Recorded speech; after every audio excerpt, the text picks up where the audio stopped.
Today we remember Saint Margaret, Queen of Scotland.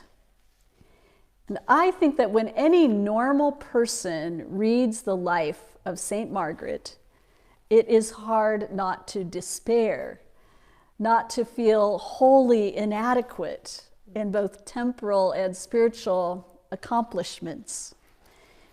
So let me read from Lesser Feasts and Fasts about her. Shakespeare made familiar the names of Macbeth and Macduff, Duncan and Malcolm.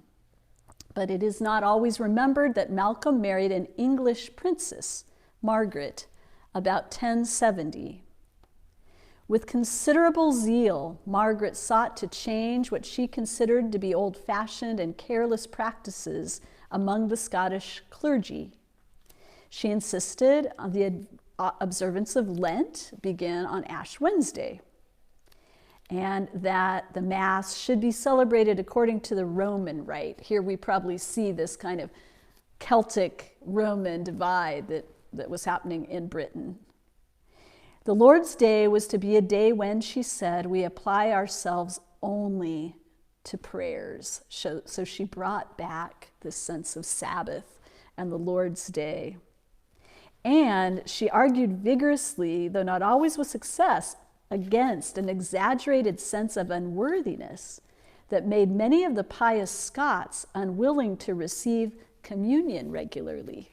So she had this Eucharistic centered work that she did. Her energies were not limited, however, to church practices. She encouraged the founding of schools, hospitals, and orphanages, and used her influence with King Malcolm to help improve the quality of life among the isolated Scottish clans. Together, Margaret and her husband rebuilt the monastery of Iona and founded Dunfermline Abbey. In addition to her zeal for the church and her people, Margaret was a conscientious wife and the mother of 8 children. Malcolm, a strong-willed man, came to trust her judgment even in matter of politics. She had a few quote-unquote failures. She was not able to stop all of the skirmishes between the clans of Scotland, one to another, nor to completely unify England and Scotland. So there were a few things.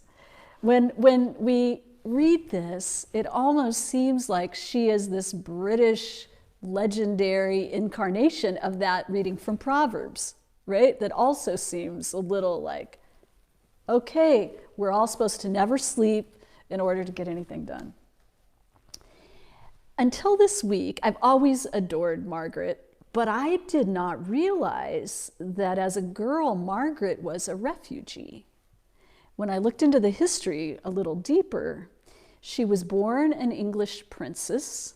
She was the granddaughter of Edmund Ironside, but that was all before the Battle of Hastings. And what we learn is that Margaret and her mother and her sister had to flee southern England when William the Conqueror came from France. Likely, Margaret's father was killed or taken captive.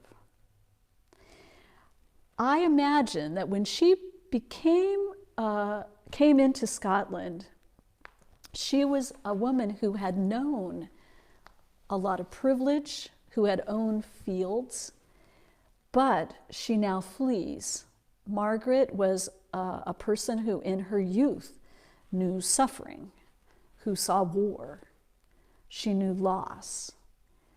And through all of that, she knew the love of God that no foreign army could take away from her. Again, when her family fled England up north to Malcolm's care, undoubtedly they left behind them many fields. You know, they were in this feudal system, landowners. So they had fields, And I'm imagining that as they fled, she, her sister, and mother could have easily left jewels behind. But again, through all that loss, we get a picture of a woman who realized that the treasure, that the pearl, was this love of God in Jesus Christ, which could not be taken from her. The treasure, the pearl of great price.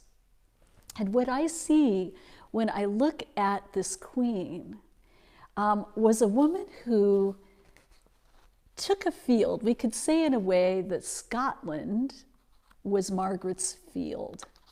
It was what was given to her. But all of her efforts are around the treasure that's there, that she knew of who Jesus Christ is and his love. So on one hand, she had to do earthly things, right? You can imagine that if she's helping to take care of the clans, she's riding out by horseback with her husband, probably to find out what's going on with them, to try to figure out where do we place the orphanages. These kind of efforts. She worked, very much to try to get food to her people who were starving, many of the Scots who were starving. She was doing what we might call secular things. She was out in the world, in the field of Scotland, but she was finding the treasure.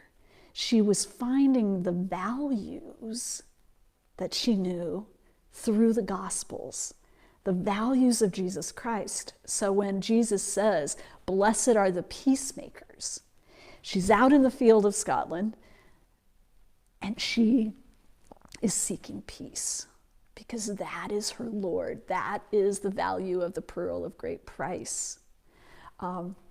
When she looks at her country and she's out and about instead of hanging out with those who have money and means, she's hearing Matthew's gospel.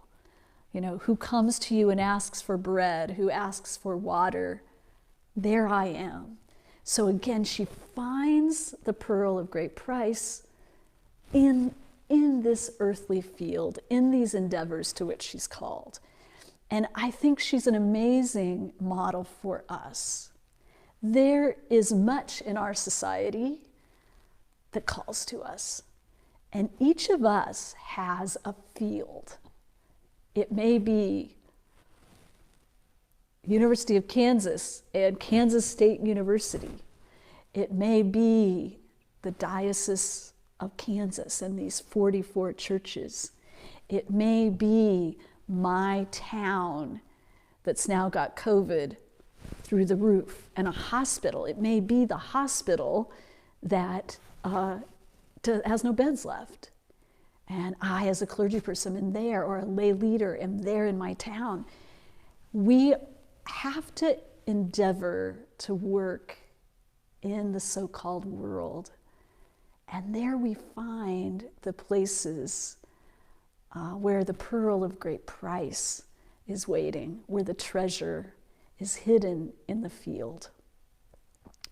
Whatever the challenges are for us in these months to come, in the political realities of our country, in the economic realities of country, of people scared again of losing work or being evicted, in our own COVID health, we go and may we carry the vision of Margaret with us. I'm not saying don't get any sleep, but be tireless, seeking the presence of Christ, the treasure to be found in the fields to which we are called. Amen.